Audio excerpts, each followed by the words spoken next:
we have to understand each and every one of our own limitations. Right? Concrete. So if we encounter a person, criticizes, and we say, I've had enough, I can't take it.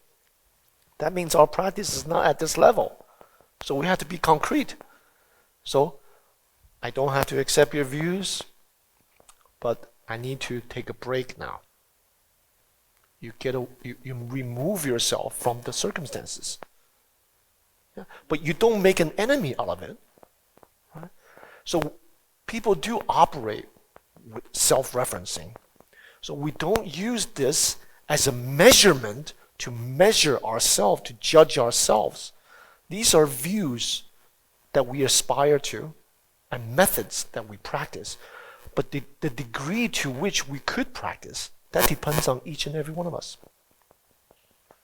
Does that make sense? So if we can take it, we take it. If we can't take it, we remove ourselves from the causes and conditions, and then we come back later.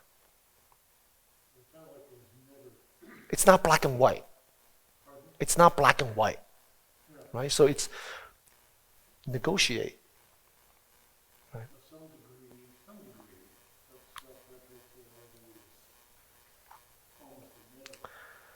See, yes, Phil is saying some degree of self-referentiality is inevitable, except from the Buddha Dharma perspective. We don't call that self-referentiality. So self-referentiality is grasping onto the self. It's not so good. We call that understanding ourselves, understanding our limitations, understanding our history, understanding what ticks us off. So when this arises, it's not that it doesn't arise, when it arises, we see, mirror against mirror. It's manifesting now. I have to work on this. Thank you very much. You see, so we're not opposing the person because of the precious opportunity this person presented to us. We can see our own limitations. So we're grateful to those people that criticize us. At least we have this view. So develop this view first, then follow by practice to the extent that we could practice it. Does that make sense? Yeah. Well, you don't want to have the erroneous views. This person is just a SOB, right? That creates polarization. So the view is, this person is my bodhisattva. You see how it changes? This person is presenting opportunity for me to practice patience. You see, it's changed right away. Right? But my practice is not there yet. So I'm going to temporarily remove myself and then come back. Sometimes when the argument is very heated, for example, say, I need to go to the washroom to get a drink of water. When you do that and you come back, it's better. Right? You take a walk around the building and then come back. Right? Sometimes we need to do that. So we're realistic. Our practice is grounded in understanding who we are, our limits, our shortcomings, and our strengths. Sometimes our strengths are directly connected to our shortcomings. Directly connected.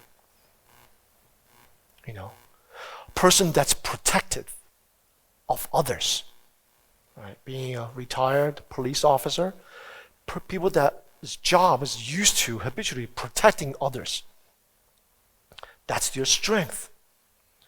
But the directed shortcoming of that sometimes manifests as, control. You see? For example, a person who is very sensitive, always being there for others, right? actually the flip side of that is their sense of self-worth is affirmed by others. Affirmed by others. So a person who's always supportive to others, always there for others, sometimes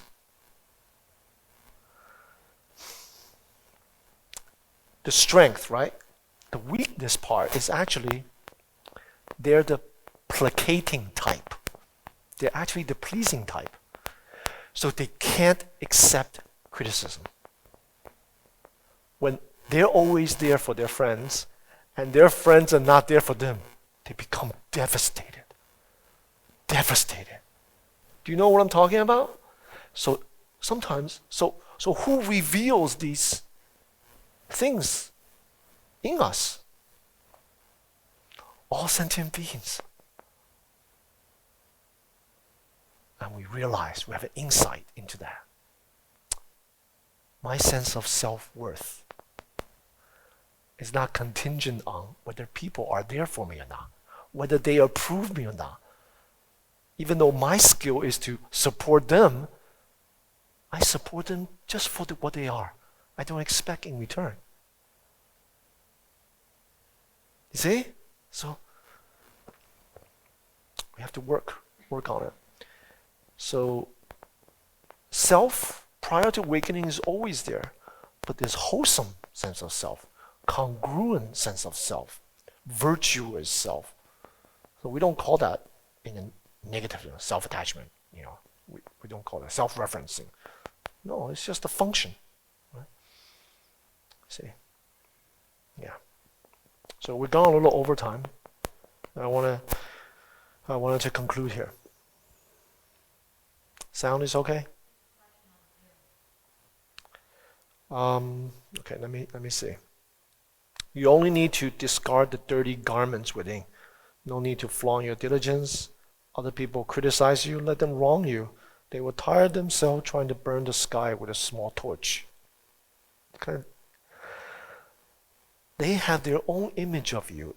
So the you in their dream is actually theirs. It's not really you. Why do you want to live in other people's dream of you? Right? You're busy living your own dream. And now you're going to live in other people's dream of you? Right? So, no need. When you hear abuse, it's like drinking ambrosia. Ambrosia. Let criticism dissolve. Suddenly you enter the inconceivable. And this inconceivable is the manifestation of your Buddha nature, of your wisdom, of your compassion. If you can turn circumstances around, you will see your full potential in processing these criticisms. Great ingenuity, great innovation, great potential, great ideas come from this. That is the inconceivable. It doesn't come from calculative thinking. It comes from downfalls, failures, criticisms.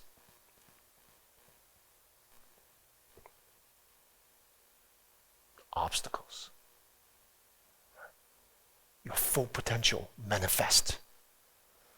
So we must have a conviction in that. And we must experiment it in our life. Just experiment it.